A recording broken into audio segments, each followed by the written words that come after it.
Sud Radio Parlons Vrai chez Bourdin, 10h30, 12h30, Jean-Jacques Bourdin. Il est 11h05, journée de grève, de manifestation contre la réforme des retraites. Débat sur l'antenne de Sud Radio. Vous savez que j'aime bien les débats qui réunissent des spécialistes, des hommes ou des femmes qui connaissent les sujets et le sujet abordé. C'est le cas aujourd'hui. Nous allons parler donc de cette journée de manifestation et de grève. Mettre l'économie à genoux pour bloquer la réforme des retraites, c'est ce que demande et ce que veut la CGT. Est-ce qu'il faut aller aussi loin? Est-ce que, je ne sais pas, quelle sera la suite de cette journée, si elle est réussie? Nous allons parler de tout cela avec nos invités. Benjamin Amar, porte-parole de la CGT Val-de-Marne. Bonjour. Bonjour. Merci d'être avec nous. Eric Haddad, PDG du groupe Connect, spécialisé dans le travail par intérim. Bonjour. Bonjour. Et Stéphane Fournier, qui est analyste de sondage chez Cluster 17. Bonjour. Bonjour. Je vais revenir vers vous parce que vous avez un sondage sur les deux grands leaders syndicaux qui ont une bonne image d'ailleurs. Plutôt une bonne image dans l'opinion publique aujourd'hui. Bien. Mais auparavant, je donne la parole à Stéphane Siro, qui est historien spécialiste de l'histoire des grèves en France, des conflits sociaux. Stéphane Siro, bonjour. Bonjour. Merci d'être avec nous. Stéphane Siro, j'ai une question directe à vous poser tout de suite. Journée qui s'annonce de forte mobilisation. Est-ce que c'est la dernière carte ou pas que jouent les syndicats aujourd'hui? En tous les cas, c'est une carte essentielle parce que on arrive à un moment où, de fait, quand on regarde un peu comment le mouvement social s'est développé jusqu'à présent, oui, je dirais qu'il a été, jusqu'à cette date du 7 mars, au fond, très raisonnable, à savoir qu'il a cherché à donner quelques avertissements au gouvernement et aux parlementaires via des journées d'action ponctuelles de 24 heures, accompagnées de grèves et de manifestations qui, force est de constater, n'ont pas permis pour le moment d'obtenir quelque concession que ce soit de la part du gouvernement. Et donc on arrive à mon sens à un point en quelque sorte qui pourrait être un point de bascule, comme ça s'était produit d'ailleurs dans de précédents mouvements, qui consiste tout simplement à chercher à faire monter le rapport de force au regard du fait que précisément les avertissements répétés qui ont été donnés depuis le mois de janvier n'ont pas permis d'aboutir à des concessions majeures ou à un retrait du projet qui est demandé par l'intersyndicale. Donc ce moment, il est crucial de ce point de vue-là, parce qu'on va voir dans les jours qui viennent jusqu'où ce mouvement social peut parvenir à s'engager sur un rapport de force plus frontal via des grèves reconductibles, ce qui est généralement la manière dont les mouvements sociaux se durcissent. Et par ailleurs, il y a une chronologie qui est la chronologie parlementaire. Les débats sont censés s'arrêter le 26 mars, ce qui fait que par ailleurs, il y a aussi ce calendrier qui est une espèce de course contre la montre que le gouvernement a voulu engager en adoptant la méthode qui a été choisie, c'est-à-dire d'aller le plus vite possible dans la perspective de chercher à décourager en quelque sorte le mouvement social. Bien, alors Stéphane Siro, il y a, regardons les faits, il y a une commission mixte paritaire qui sera réunie, 7 députés, 7 sénateurs, et un texte commun aux deux chambres sera dégagé. Et c'est ce texte-là qui sera voté ou pas voté en définitive. Ensuite, la loi sera promulguée ou pas promulguée, nous verrons bien, elle sera retirée ou pas retirée. Aujourd'hui, vous dites, c'est une journée clé, en quelque sorte, à la fois pour les syndicats, pour l'unité syndicale aussi, hein, Stéphane Siro? Oui, alors l'unité syndicale, je pense qu'elle se maintiendra parce que il y a de toute évidence une revendication commune forte, qui est la demande de retrait des 64 ans. Vous dites sans doute cela parce que il est vrai que la CFDT, en tout cas par la voix de Laurent Berger, fait entendre un discours selon lequel elle n'est pas forcément favorable à la reconduction des grèves. On peut donc avoir ce point de vue-là développé par l'intersyndicale qui peut tout à fait continuer comme elle l'a fait jusqu'à présent à appeler à d'autres journées de mobilisation. Mais il y a parallèlement à cela les secteurs professionnels. La grève reconductible, elle se construit avant tout par là. Elle se construit avant tout via les fédérations syndicales, via le syndicalisme de terrain, si je puis dire. Donc on peut tout à fait avoir un maintien de l'unité syndicale dans un cadre minimaliste, si je puis dire, c'est-à-dire via des appels à des journées d'action, et puis parallèlement la construction d'un un mouvement plus reconductible via les fédérations syndicales, les secteurs professionnels, en particulier ceux qui généralement sont les plus à même de susciter une dynamique de mobilisation, ce qu'on connaît traditionnellement, à savoir les transports, l'énergie, les raffineries, éventuellement l'éducation nationale aussi. Enfin bref, toute une série de secteurs, y compris les éboueurs d'ailleurs, qui s'y mettent aussi comme en 2010. Donc voilà, ça se construit sur le terrain, ça se construit par les syndicats professionnels. Stéphane Siro, certains, enfin beaucoup même, font la comparaison avec le CPE. Je rappelle que le CPE, c'était un contrat spécifique pour les moins de 26 ans, avec une période d'essai plus longue de 2 ans. Un jeune pouvait être congédié à tout moment sans justificatif, c'était cela. Le CPE voulu par Dominique de Villepin, qui était Premier ministre, texte adopté, la rue a fait reculer le gouvernement, Jacques Chirac a suspendu l'application de la loi. Est-ce que l'on peut comparer la situation aujourd'hui avec la situation de l'époque ? Ce qui est intéressant en tous les cas, c'est qu'en 2006, le mouvement de mobilisation s'était poursuivi, y compris après la promulgation de la loi. Oui. Je veux dire par là qu'au fond, il y a cette date du 26 mars, effectivement, qui est le terme du processus parlementaire. Oui. Mais le temps social, il a sa propre chronologie. Ce que je veux dire par là, c'est qu'on peut tout à fait imaginer, si en tout cas les mouvements reconductibles et la détermination sont forts, que ce mouvement se poursuive, y compris au-delà du 26 mars.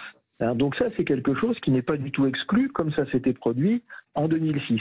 J'ajouterais aussi, on en parle assez peu, mais sur un plan purement légal, de ce point de vue-là, législatif, on oublie aussi qu'après le 26 mars, il y aura probablement une autre étape aussi pour le gouvernement à franchir, parallèlement à l'éventualité d'un mouvement social qui se prolonge, c'est l'étape du Conseil constitutionnel, parce qu'on peut penser qu'il y aura de la part des parlementaires un recours qui sera déposé, et on se souvient que le Conseil d'État, lorsqu'il avait été consulté sur le projet de loi gouvernementale, avait été très dur sur ce projet, estimant que toute une série de ces clauses étaient contestables, et que, y compris d'ailleurs la méthode choisie, c'est-à-dire passer par la loi de finances de la sécurité sociale, était une méthode contestable également. Donc je dirais que le processus n'est pas fini. Il y a encore des étapes, il y a encore des moments forts qui peuvent laisser penser qu'on est éventuellement au-delà du 26 mars dans un rapport de force qui peut se poursuivre sur différents terrains. D'autant plus sur différents terrains, vous avez raison de le dire, et je vais vous remercier, Stéphane Siro, pour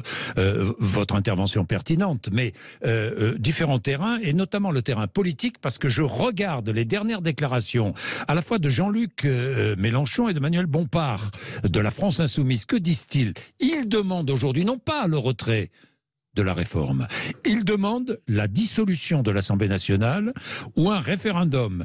Ils demandent un retour aux urnes. C'est-à-dire qu'on a franchi une autre étape sur le terrain purement politique. Cette demande, est-ce que cette demande d'ailleurs va venir perturber la mobilisation syndicale? Je ne sais pas. Stéphane Siro, merci. Merci. Dans tous les cas, merci. Alors, vous avez écouté Stéphane Siro. Je commence avec vous.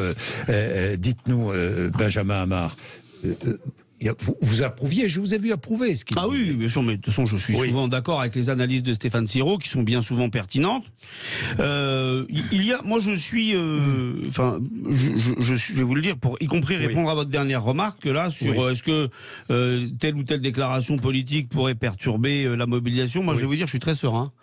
Sur la mobilisation, je suis pas un lapin de 6 semaines sur la question du militantisme. Je milite depuis de nombreuses années. Je n'ai jamais vu, en tant que dirigeant syndical et militant syndical, une telle mobilisation. Je n'ai jamais vu ça. Il y a, à la différence d'un certain nombre de mouvements qui pouvaient être importants, y compris ces dernières années, il y a là un élément que je pense les uns et les autres on ne mesure pas assez, c'est l'aspect protéiforme de cette mobilisation.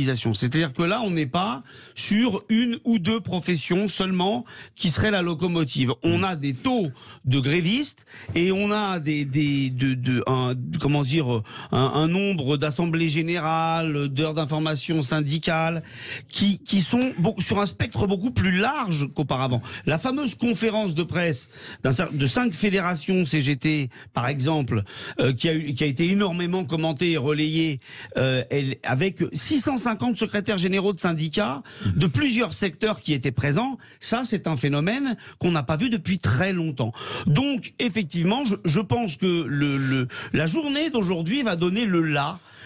Oui, mais je comprends très bien, oui. Mais je pense que c'est très important. Oui. On commande beaucoup de choses, mais ça, c'est la colonne vertébrale. Oui, c'est la base, dans tous les cas. Est-ce que la journée sera très suivie ou pas? Nous allons voir cet après-midi. Et puis, les taux de grévistes, évidemment, dans différents secteurs. Non, je parlais de politique parce que Jean-Luc Mélenchon, il est déjà franchi une autre étape, lui. Hein. Lui, il a déjà oublié les journées de manifestation. Il veut une dissolution de l'Assemblée nationale. Et il veut... attendez. Oui, là, mais moi, en l'occurrence, il est passé par-dessus vous, là. Hein. Oui, mais écoutez, moi, je vais vous dire, là-dessus, je suis très tranquille. Tout en ne faisant pas, comme je le dis, du LFI bashing, parce que c'est pas ma cible. Il ne s'agit pas de faire du Non, LFI mais bashing. moi, je vous le dis, c'est pas ma cible. Je le dis régulièrement sur les plateaux télé, je ne suis pas encarté à la France Insoumise. Donc tout va bien. Tout va très bien. Mais par contre, je suis représentant syndical et je dis une chose assez cristalline. Ce sont les organisations syndicales qui conduisent le mouvement. Point. Ce ne sont pas les partis politiques. Mais effectivement, alors on me remet régulièrement les déclarations, souvent de Jean-Luc Mélenchon, mais moi je rappelle une chose simple, ce sont les organisations syndicales qui conduisent le mouvement. D'accord, mais Benjamin Hamar, s'il fait cette déclaration ce matin, c'est pas un hasard. Hein. Il le fait sans doute volontairement. D'accord. Il le fait volontairement. Oui, hein. mais moi je vous la dis... rue c'est bien, dit-il, mais il faut une dissolution. Mais alors, ça n'est pas notre sujet à nous. Je suis pas tellement d'accord avec les syndicats, mais là effectivement je suis d'accord avec M. Hamar. Donc non, mais moi ce qui me gêne en fait dans tout ça, M. Hamar, c'est qu'effectivement donc les syndicats aujourd'hui, donc vous vous êtes mobilisés, vous avez effectivement mis en place ce système, cette journée de grève qui, j'espère, ne sera pas reconductible et renouvelée, parce que sincèrement pour le pays c'est une catastrophe. Maintenant, vous avez vos propres revendications, mais qu'est-ce que vous proposez en fait aujourd'hui? Qu'est-ce que vous proposez par rapport à cette réforme? Parce que j'aimerais comprendre. Le retrait. Alors, oui, mais alors je vais vous dire, ce qu'il faudrait faire, ce sera envoyer un petit mail à Madame Borne. Et Madame Borne, si elle est un tant soit peu honnête, ce que j'espère qu'elle est, elle vous communiquerait toutes les solutions alternatives que mes camarades lui ont mis sous le nez, d'ailleurs ceux de la CGT, mais également d'autres organisations syndicales, pour justement trouver des solutions de financement. Nous, on a dit deux choses à Madame Borne. D'abord, il n'y a aucune urgence de financement. Premier sujet. Deuxième sujet, quand bien même... débat dans lequel nous n'allons pas entrer. Ça, c'est vrai, voilà, mais bon. Et donc, non, mais je réponds à monsieur. Je réponds à monsieur. Et derrière, nous avons développé toute une série de solutions alternatives et le gouvernement nous a dit, écoutez, ça nous intéresse pas. Ça fait des mois, monsieur Sirot l'a dit, ça fait des mois que nous prévenons le gouvernement. Attention, on va se mobiliser. Puis ensuite, on leur a dit, là, on est des journées de mobilisation espacées de quelques jours. Attention, on va monter le curseur. On monte le curseur. Donc, vos inquiétudes sur l'économie, il faut pas m'en parler à moi, il faut en parler au gouvernement. Si, je vous en parle à vous. Mais non, parce que le responsable de la situation, c'est le gouvernement. Non, mais attendez, le responsable, aujourd'hui, Emmanuel Macron a été nommé président avec effectivement son programme élu. Avec son programme. Oui, je suis pas d'accord avec votre analyse. On est d'accord. Aujourd'hui, en attendant, il applique son programme. Ça n'était pas le cœur de la campagne présidentielle. C'était peut-être pas le cœur, mais ça faisait partie effectivement d'un... Il s'est fait face à Marine Le Pen. Non, mais oui, mais d'accord, mais je suis désolé, ça marche pas. On est d'accord, mais en attendant, il est président de la République. Moi, je vais vous dire. Vous avez voté pour lui? Non, moi, au second tour, je me suis abstenu. Bon, d'accord. Bon, vous auriez dû voter quand même pour lui contre Marine Le Pen, mais c'est pas grave. Merci de me dire ce que je dois faire en tant que citoyen, en tant que leader syndical. Faites-moi une liste. Non, je vous ai pas une liste. Je vous donnais juste mon point de vue, c'est tout. Et j'essaierai de vous donner satisfaction. Non, mais attendez, je vous explique. Donc, il a été élu président de la République, ok? Aujourd'hui, effectivement, cette loi va être présentée. Si elle est promulguée, elle est en discussion, etc. S'il y a une majorité au sein de l'Assemblée nationale et du Sénat, est-ce que vous allez continuer, effectivement, en fait, vos grèves et vos mobilisations? C'est la question que je voudrais savoir. Parce que là, pour moi, on entrerait dans un débat antidémocratique. La loi est adoptée, mais pour vous répondre, est-ce qu'il faut continuer? Alors moi, après, c'est pas moi qui décide tout seul. Je vous donne mon avis. Je vous donne mon avis. De mon point de vue, il faudra continuer jusqu'au retrait, y compris si la loi... L'exemple du CPE est un très bon exemple. Il n'y en a pas eu 50, mais il y a eu celui-là. Et je vous le dis, monsieur, tranquillement, cette loi est une loi scélérate, régressive, et le responsable de la situation, c'est le gouvernement, et nous, on va jouer notre rôle de syndicaliste. Notre rôle, c'est d'empêcher que les gens bossent 2 ans de plus. 11h19, vous intervenez, 0826 300 300. Je vais donner la parole à Stéphane Fournier dans un instant. Vous appelez, Olivier par exemple est déjà là, il est à Sigean dans l'Aude, il est bouché, il est en colère contre les grévistes et les syndicats qui bloquent le pays. Il est 11h19, vous êtes sur Sud Radio, à tout de suite. Jean-Jacques Bourdin. Bien, il est 11h22, avant de prendre Olivier, Stéphane Fournier, vous êtes analyste chez Cluster 17 vous sondez les Français régulièrement. Là, vous sortez un sondage, je crois qu'il y a 1874 personnes interrogées sur l'image des deux grands leaders syndicaux qui se dégagent. Hein, parce que, curieusement, ce ne sont pas les politiques.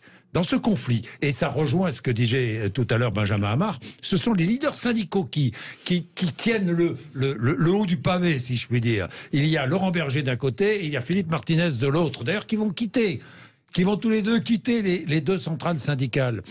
Ils ont une bonne image auprès du public. Ils ont une bonne image, surtout Laurent Berger. Oui.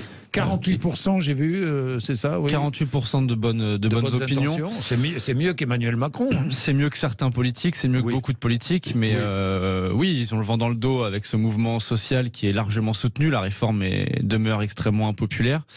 Ils incarnent quelque chose aussi de différent. Leur manière de parler, leur style est différente des politiques, peut-être plus proche du peuple dans un certain sens. Et Laurent Berger, effectivement, en se recentrant à gauche quelque part dans ce mouvement, en faisant preuve d'unité par rapport à la loi travail il y a 6 ou 7 ans où il avait fait un pas de côté par rapport à la CGT dans un moment où peut-être le peuple de gauche et le peuple en général était très mobilisé contre cette loi. Là, il se refait un peu la cerise, si je peux me permettre, sur ce mouvement social. Philippe Martinez, un peu moins, mais tout de même 38%, je crois, d'opinion favorable pour Philippe Martinez, qui lui aussi redore le blason de la CGT. Ce qui revient de loin. Hein. Oui, mais il est soutenu par évidemment les électeurs de gauche qui dans ce mouvement de toute façon sont extrêmement mobilisés, sont derrière la CGT quelles que soient les actions qu'elle prône. Et ce qui est intéressant pour ces deux leaders-là et en particulier pour Philippe Martinez, c'est qu'il continue à plaire quand même. Il est soutenu par une partie même assez importante de l'électorat populaire du Rassemblement national, qui sont souvent des ouvriers, des employés, souvent des classes populaires, et qui se retrouvent dans ce mouvement. Et c'est aussi d'ailleurs un des enjeux pour Marine Le Pen. On voit bien qu'elle est ambivalente parce que elle doit séduire deux pans de son électorat qui sont pas forcément d'accord. Et en tout cas, effectivement, Philippe Martinez et Laurent Berger s'en sortent plutôt bien. Stéphane Fournier, imaginons la loi est adoptée par le Parlement, ensuite promulgation. Bon, on peut toujours retirer une loi, abroger une loi. Ça, c'est le président de la République qui décidera ensuite. Sur le plan purement politique, si la contestation demeure, quelle solution a-t-il ? Le président de la République ? Oui. Vous dites, vous, un référendum, mais un référendum sur les institutions. Pourquoi dites-vous cela ? Je pense que c'est une bonne voie de sortie pour lui. Un peu de la même manière que sur les Gilets jaunes, il s'en était sorti avec ce grand débat, en reparlant directement au peuple. D'une certaine manière, je pense qu'il va essayer de refaire la même chose, c'est-à-dire que il va essayer d'outrepasser le Parlement, notamment s'il va sur un référendum sur des questions très majoritaires dans le pays. Supprimer par exemple un tiers des parlementaires, c'est extrêmement majoritaire. En jouant ce jeu-là, il pourrait retrouver l'oreille du peuple, mettre le Parlement face à responsabilité, cliver également la gauche et l'extrême droite et souder sa coalition. Oui, mais d'accord, mais c'est pas une réponse à la réforme des retraites. C'est cynique et politique, mais c'est cynique et politique, c'est un lieu commun. Oui, mais le cynisme en politique, ça existe. C'est une voie. J'en vois pas l'intérêt. Oui, mais je vois pas trop l'intérêt parce que c'est la réforme des retraites. Est-ce qu'il la retire ou pas cette réforme ? Moi, je pense que si Emmanuel Macron s'entête, à la fin, de toutes les façons, ce sera. Je pense que c'est une faute politique majeure qu'a fait Emmanuel Macron. En l'occurrence, dans son entourage proche, on le sait, on lit la presse. Dans son entourage proche, il y a des gens qui ne voulaient pas de cette réforme, qui lui disaient que ça n'était certainement pas une bonne idée. Qui voulaient la réforme précédente parce que c'était une réforme différente. Et qui disaient là, le contexte a changé, etc. Emmanuel Macron s'entête. Honnêtement, je vous assure, vu que vous êtes sondeur, moi je remets sur la table les chiffres qui sont hallucinants sur le soutien des sondés concernant le blocage, concernant la grève reconductible. Ça, je peux vous assurer que ça ne s'est pas vu depuis très longtemps. Alors, est-ce que c'est responsable vouloir bloquer le pays ? Non, c'est pas responsable. Pour moi, c'est pas responsable. Et puis, comme je vous disais tout à l'heure, j'aimerais savoir, et on verra ce soir les chiffres, effectivement, de la mobilisation, et surtout, en fait, la répartition de cette mobilisation. Moi, j'aimerais connaître si aujourd'hui qu'aujourd'hui, ceux qui manifestent et qui font grève sont plus dans le domaine public que dans le domaine privé, parce que je peux vous dire qu'avec mon propre échantillonnage, alors c'est peut-être pas l'échantillonnage français, mais moi je fais travailler aujourd'hui plus de 1700 personnes, comme je vous le disais tout à l'heure, monsieur Amar, je peux vous dire que ce matin, c'était la catastrophe, parce que pas d'école, pas d'enfants à garder, pas de nounou, pour se déplacer c'était l'enfer, etc. Alors je peux vous dire que économiquement, c'est dramatique. Et si elle se reconduit, mais bon, vous êtes dans vos idées, je respecte le fait que vous soyez dans vos idées. Mais moi, ce qui me gêne à un moment donné, c'est que on n'est jamais dans le compromis. Et vous savez, une fois, excusez-moi, oui. Éric Haddad, juste une petite question. Attendez, les 1700 personnes que vous faites travailler aujourd'hui, est-ce que ces 1700 personnes voulaient aller travailler aujourd'hui? Oui. Oui, aujourd'hui, je peux vous dire, et sincèrement, il n'y a pas de grévistes dans ces 1700 personnes? Il n'y a pas de grévistes chez nous. Je vais vous dire, on est dans le domaine du privé, et je peux vous dire qu'aujourd'hui, ils avaient les boules, parce que ce qui se passe, malheureusement, c'est qu'ils vont pas aller bosser chez nos clients. D'accord. Oui, et nos permanents ne viendront pas bosser en fait dans nos agences d'intérim. Et je peux vous dire qu'ils sont pas payés. Mais, monsieur Haddad, deux remarques. Oui. D'abord, je vous l'ai dit tout à l'heure, vous parlez au nom des salariés de votre entreprise. Oui. Moi, je vous mets sous le nez des intérimaires et des salariés. Moi, je vous mets sous le nez les enquêtes d'opinion qui sont faites, qui sont jusqu'à preuve du contraire le thermomètre pour mesurer l'état de l'opinion des travailleurs. Et je vous le redis, peut-être que ça ne vous plaît pas, mais c'est le réel. Lénine disait les faits sont têtus. Donc on va regarder les faits. Et les faits, c'est qu'il y a 65% des Français qui soutiennent la stratégie syndicale, 60% qui soutiennent les blocages et la reconduction. Ça, c'est le réel, global et général. Et maintenant, sur vos salariés qui auraient les boules, comme vous disiez, eh bien, il faut les renvoyer vers le gouvernement. Parce que vous parlez de compromis, monsieur, mais jusqu'à preuve du contraire, qui impose une réforme dont personne ne veut et qui s'entête, alors que ça fait des mois qu'on le prévient, des mois. Mais je Écoutez ne sais ce pas. que je vous dis. Oui, mais je vous écoute, monsieur Amar, mais je ne sais pas si personne ne la veut. Des mois, aujourd'hui. Mais monsieur, vous ne savez pas, mais je vous renvoie aux enquêtes d'opinion. Et il n'y a pas plus sourd que celui qui ne veut pas entendre. Bien, voilà. messieurs, on va prendre Olivier juste après la pub, parce qu'il faut que j'observe une petite pub. Les enquêtes d'opinion, vous avez été interpellé, Stéphane Fournier, vous allez nous dire ce que disent toujours les enquêtes d'opinion. Ça varie peu, hein. Le soutien est toujours là. Nous verrons ce soir, demain, les jours qui suivent. Olivier est à Sigean dans l'Aude, il est bouché juste après la pub. Il sera en ligne, je le promets. À tout de suite. Jean-Jacques Bourdin. Allez, il est 11h33. Comme promis, nous prenons Olivier qui est à Sigean dans l'Aude. Bonjour Olivier. Bonjour monsieur Bourdin, vous allez bien? Oui, ça va très bien. Et vous êtes bouché, Olivier? Oui, c'est ça. Et en colère contre les grévistes et les syndicats qui bloquent le pays? C'est ça, exactement ça. C'est à pas comprendre aujourd'hui. Je pense qu'on ne se rend pas compte de la chance qu'on a quand même d'avoir un pays comme on a, avec autant d'aide sous toutes les formes, que ce soit pour ceux qui n'ont pas beaucoup d'argent, ceux qui vont au travail. Aujourd'hui, on a une économie quand même qui est fragile parce que les maires dans les villages essayent de sortir les gens du centre-ville pour les sortir de l'extérieur. En plus, il y a ces grévistes qui bloquent les villes. Aujourd'hui, c'est se tirer une balle dans le pied. Et quand on voit la majorité des gens qui, en plus, font la grève aujourd'hui, sont principalement des gens du public. En plus, qui le midi, une fois qu'ils ont fait la grève, vont dans les restos, dans les bars pour aller dépenser de l'argent, qui sont soi-disant pas contents parce qu'ils n'ont pas assez d'argent. Ils ont les CE, ils ont les comités d'entreprise, les arbres de Noël. Olivier, plus, ils vont payer le resto avec les tickets restaurants qui pourront engraisser en plus par derrière Sodexo. Bon, à un moment, je pense qu'il faut se poser les bonnes questions. Olivier, vous êtes à Sigean. Comment ça se passe dans votre commune là aujourd'hui? C'est Frontignan, mais moi ça se passe très bien. Parce que j'ai la chance d'avoir une clientèle principalement qui est dans le privé, qui a envie d'aller travailler, qui comprend aussi que peut-être que ces 2 années supplémentaires, c'est pas par hasard. On peut pas avoir tous les avantages sociaux qu'on a en France et pas contribuer. Et je vous parle en tant que chef d'entreprise qui paye beaucoup de charges tous les mois. Un salarié ne se rend pas compte ce qui coûte à une entreprise.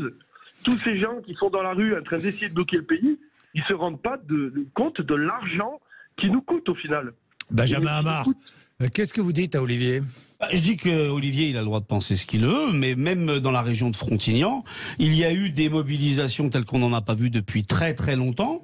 Et en l'occurrence, monsieur, je vais vous le dire, il n'y a pas les sondages d'opinion dont je parlais tout à l'heure concernent les fonctionnaires, mais également les salariés du privé. Et effectivement, le rejet, il est massif. Donc là, par exemple, aujourd'hui, il y a beaucoup de salariés de chez Carrefour, monsieur, qui ne sont pas fonctionnaires.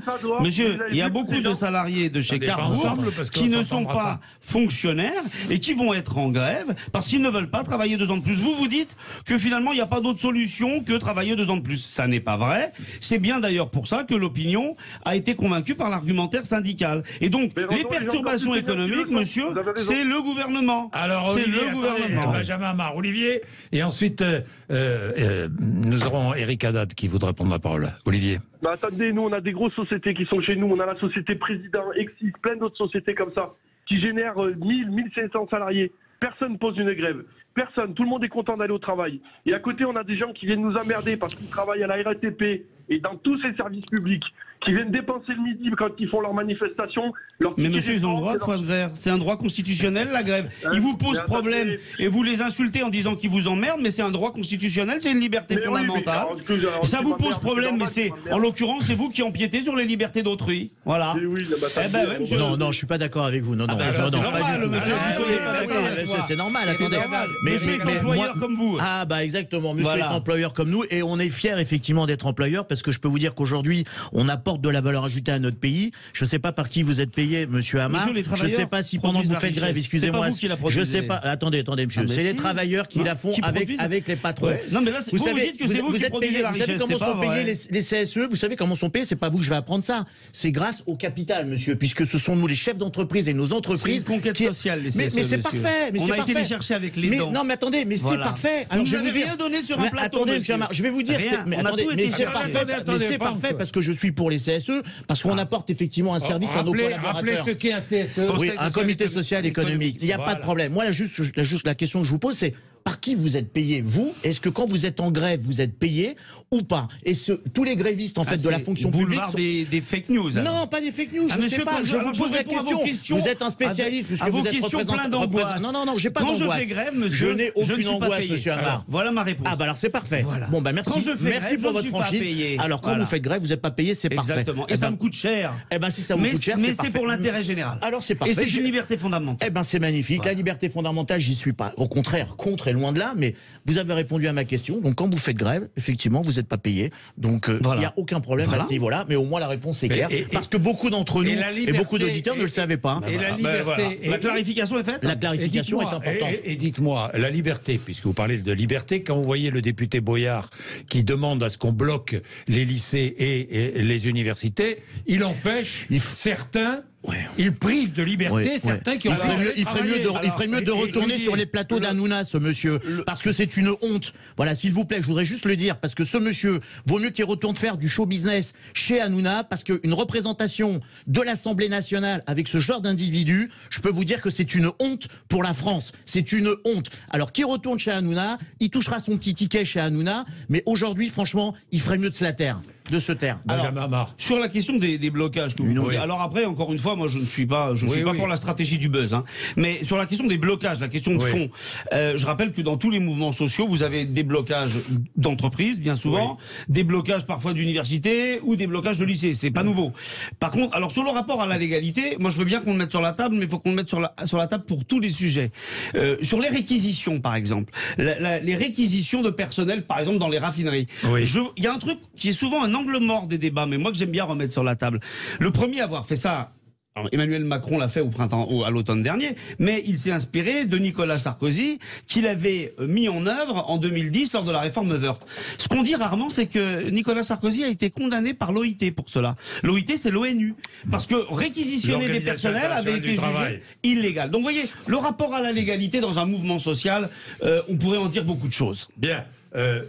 Stéphane Fournier. Au milieu de ce débat, que dites-vous? Vous dites que cette réforme est toujours très contestée par l'opinion publique. Toujours. Ça ne bouge pas. Est-ce que ça, depuis le début de la contestation... Ça n'a pas bougé quasiment d'un iota. C'est d'ailleurs assez impressionnant. Étonnant. Est-ce que c'est exceptionnel? C'est assez rare, c'est assez exceptionnel. À mon avis, c'est dû à deux raisons. La première, c'est que... la question se pose sur le report de l'âge légal. Le débat s'est engagé là-dessus. Or, tant que le débat est là-dessus, il n'y aura jamais un changement dans l'opinion majeur, puisque quand vous interrogez les Français, il y en a 40 à 50% qui vous disent qu'ils sont même pour la retraite à 60 ans. Donc, vous voyez, quand vous leur proposez de la décaler de 2 ans, vous êtes sûr de vous heurter enfin, si vous dites aux Français, vous arrêterez de travailler à 50 ans, ils seront d'accord. Ils peuvent avoir des positions, par exemple sur le temps de travail, etc., qui sont beaucoup plus nuancées que ça. Et effectivement, moi je suis très étonné par ce sondage. Il y a une majorité de Français qui veulent le retour à 60 ans, et ça n'est pas vrai pour d'autres mesures sociales. C'est un peu, à entendre ça. C'est un peu dans la mythologie, c'est quasiment une mythologie, la retraite à 60 ans. Comme si vous vouliez retoucher un peu les 35 heures, on sait que c'est très difficile. Donc il y a ce phénomène-là. Et l'autre phénomène, c'est que le gouvernement a du mal à rentrer en communication avec les Français. On voit que ça patine. On voit qu'il y a même des communications un peu à contre-courant. La une d'Olivier Dussopt, à mon avis, dans le Parisien dimanche, elle est presque contre-productive, quoi. Dire que c'est une réforme de gauche, c'est quasiment provoquer la fraction de centre-gauche qui soutient à demi-mot ou ça ne veut rien dire, qui est passive. Ça ne veut rien dire. Donc vous voyez, c'est du baratin en boîte. Oui, je comprends. C'est compliqué. Oui, et Eric Haddad, vous voulez ajouter quelque chose? Non, on était alors, vous savez ce qu'on va faire que le monsieur que vous avez interviewé. Alors, Francis, on va prendre Francis qui est en désaccord avec Olivier, notre boucher de Frontigné. Francis, lui, est à Polestre, c'est dans les Pyrénées-Orientales. Ancien artisan. Bonjour Francis.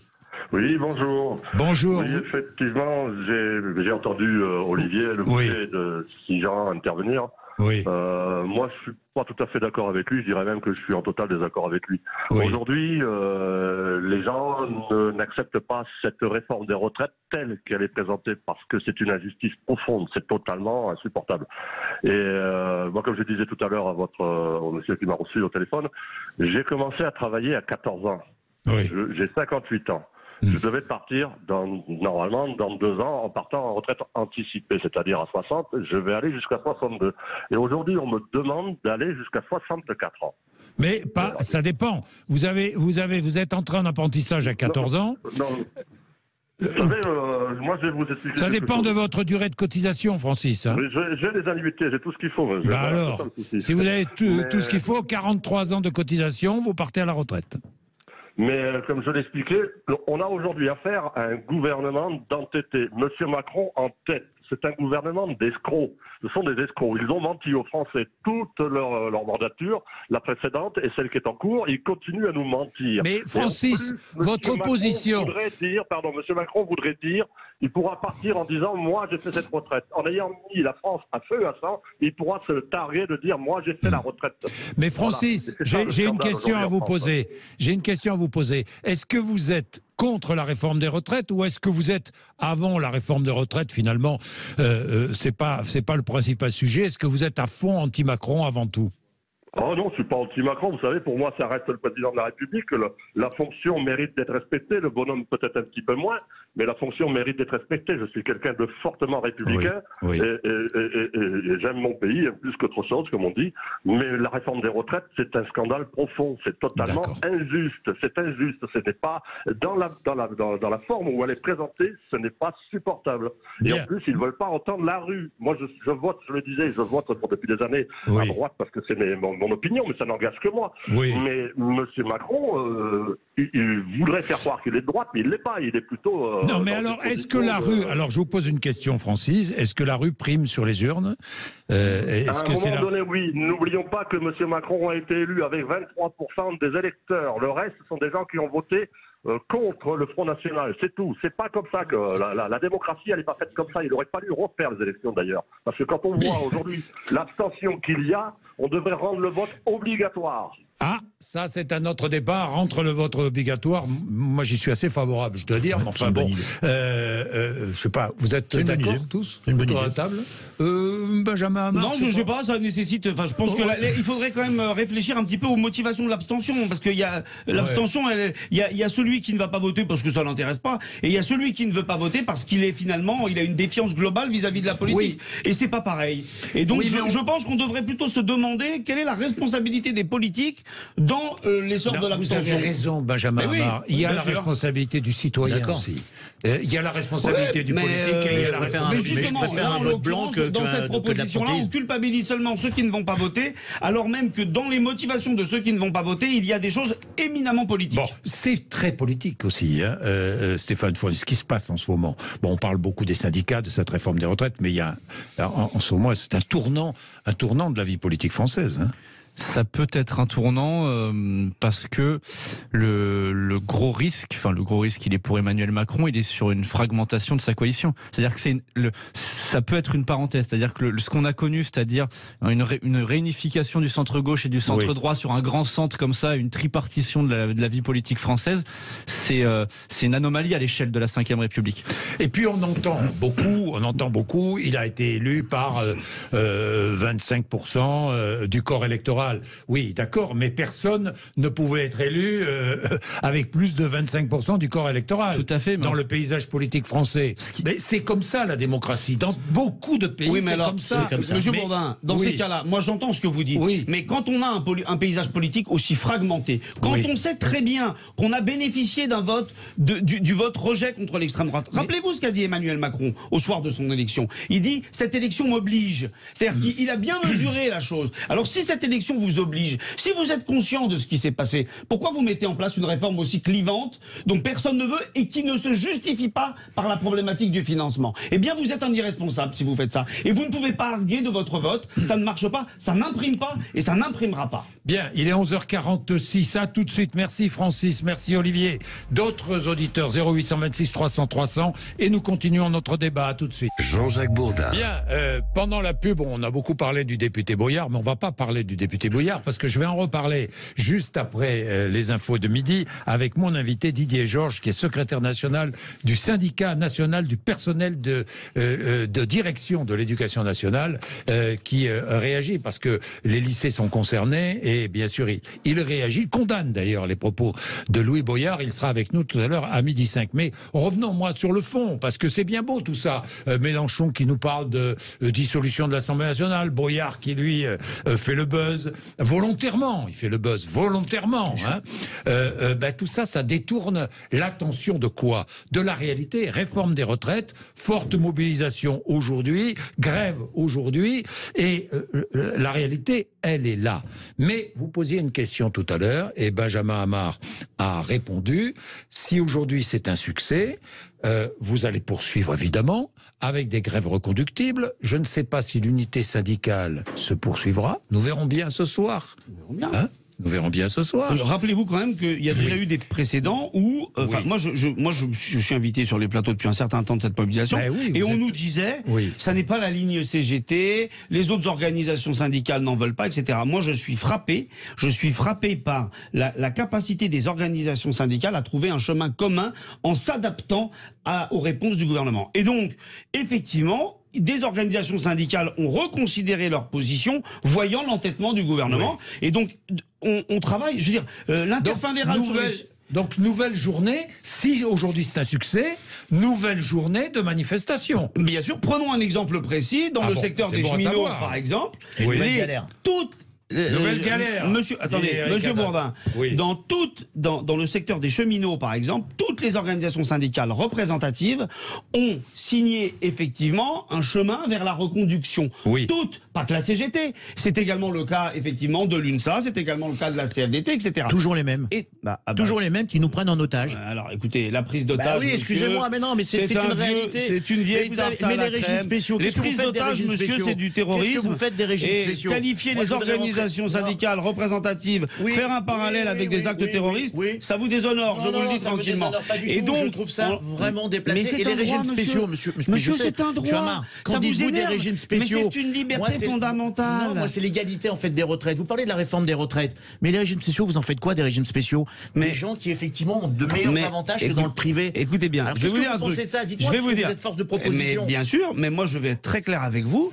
Les régimes spéciaux, les syndicats syndicats les défendent justement parce qu'en fait, ce sont, figurez-vous, des régimes pionniers. C'est-à-dire qu'en fait, ce sont des régimes qui ont été conquis avant 1945 par la lutte. Ouais. Et donc, je veux que bien... les conditions de travail ne sont plus les mêmes. On n'est plus dans les cheminots en train avec les fourneaux. Que vous brandissiez les régimes spéciaux comme épouvantail, oui, mais les Français le savent. C'est une injustice. Et ça ne les empêche pas de nous soutenir. Non, pas du tout. C'est une injustice. Monsieur, c'est une injustice. La stratégie. Laissez-moi vous répondre, monsieur. Vous m'avez posé une question. Laissez-moi vous répondre. En l'occurrence, la stratégie qui consiste à faire ce que faisait Philippe de Macédoine, le père d'Alexandre, divide et impera, divise pour régner, ça marche plus. Dire aux salariés, c'est quoi à côté de toi, il y a un autre travailleur qui est un privilégié à côté de toi, ça marche plus. Parce qu'en fait, tout le monde comprend bien que les salariés sont dans la mouise. Mais ça, c'est votre discours. Mais la réalité, elle n'est pas là. Regardez, la réalité, elle n'est pas là. Mais je peux vous dire qu'aujourd'hui, le discours du privé, c'est de dire, ils ont toujours la possibilité d'avoir plus que nous. On ignore superbement l'état de l'opinion et les sondages. Je vous le dis, moi je vous le dis. Stéphane Fournier, alors, qu'est-ce qu'on en pense des régimes spéciaux ? Qu'est-ce qu'on en pense ? Mais justement, là, c'est partagé. Ce serait beaucoup plus partagé. D'ailleurs, on se faisait la remarque tout à l'heure en antenne. Lorsqu'il a essayé de faire passer sa précédente réforme, Emmanuel Macron, le débat se portait beaucoup plus sur les régimes spéciaux. Bien sûr que là. Et donc, il y avait beaucoup plus d'espace pour faire adopter cette réforme. Il y avait beaucoup plus de soutien que cette réforme qui se focalise sur l'âge de départ et qui est là pour le coup, un mur. Monsieur Fournier, est-ce qu'on peut rappeler l'état de l'opinion sur la précédente réforme ? Moi, je vous fais un fact-checking. Je le dis ici à l'antenne. La précédente réforme, y compris à travers la problématique de la réforme par points, c'était 65 à 68% de Français qui n'en voulaient pas. Malgré le mantra sur les régimes spéciaux, ça ne marchait pas. C'est vrai, mais il n'y avait pas la même mobilisation. Il n'y avait pas le même espace politique. Il y a eu des mois de mobilisation de décembre à février. Voilà. Il y avait plus d'espace pour la faire adopter. Donc, je veux bien qu'on refasse le passé. Elle était beaucoup moins forte. Non, mais attendez. On a quand même eu des journées de très très forte mobilisation, et y compris pendant les vacances. Bien, je voudrais terminer notre débat. Enfin, bon, on va pas conclure là, parce qu'on va attendre. Ce sont les faits qui nous diront l'avenir. Mais Sébastien, lui, a un témoignage à nous apporter, puisque on a abordé très vite, comme ça, entre parenthèses, le vote obligatoire. Eh bien, Sébastien est belge. Il nous a appelé. Il a voulu témoigner. Bonjour Sébastien. Bonjour Jean-Jacques Bourdin, je suis vraiment ravi de vous avoir au téléphone parce que ça fait des années que je vous écoute, d'abord sur RMC et puis maintenant... Merci beaucoup Sébastien. Merci. Sébastien, vous êtes plaquiste, vous êtes belge, vous êtes arrivé en France il y a 3 ans et en Belgique, on le sait, vous avez le vote obligatoire. Exactement. Mais je voulais d'abord revenir sur... je suis venu en France d'abord en 2007. Donc j'ai connu encore une France tranquille, on va dire. Oui. Et là, je vois vraiment la décrépitude de la France, parce qu'il y a ce jeu de vote blanc qui n'est pas pris en compte, en fait. Et donc, du coup, chaque fois, c'est le même discours. C'était avec Sarkozy déjà à l'époque, avec Hollande, pareil. Chaque fois, on nous oppose le RN, et ce qui fait qu'au final, le vote ne compte pas. Si le vote était obligatoire et qu'on devait prendre en considération les votes posés dans l'urne, peut-être que le débat ne serait plus le même. Peut-être qu'il y aurait une évolution. Mais vraiment... alors, Sébastien, vous, en Belgique, vous votiez systématiquement ? Oui, de toute façon, c'est obligatoire. Si on en c'est obligatoire. Et si on ne vote pas, que se passe-t-il ? On a une amende. On a une amende. Oui, parce qu'on est registré au niveau des communes, enfin donc vous appelez ça mairie, et donc voilà, on est attendu à voter. Et donc quand on vient, on pose son vote, et donc là il y a le recteur, enfin celui qui a été désigné par un tribunal, qui vote, qui dit oui, lui il a voté, et puis après derrière. Si t'as pas été voté, t'es pénalisé. Voilà. Merci Sébastien, merci, je vous coupe parce que il est déjà 57, c'est une solution. Mais bon, là on a dévié un petit peu. Merci, je voulais vous remercier tous les trois. Nous aurons l'occasion. Merci à vous. Nous aurons l'occasion évidemment de reparler parce qu'on n'a pas fini avec cette histoire de réforme des retraites. Nous allons voir ce que va donner cette journée de mobilisation avec les chiffres ce soir et la suite ces prochains jours. Merci Benjamin Amar. Merci. Et Eric Haddad et Stéphane Fournier. Merci d'avoir été avec nous. Merci à vous. Et à toutes celles et ceux qui ont écouté ou qui ont appelé 0826 300 300. Je vais recevoir après-midi donc le représentant du syndicat national des personnels de direction de l'éducation nationale. Ça veut dire le représentant des principaux de collèges et des proviseurs de lycée. 11h57.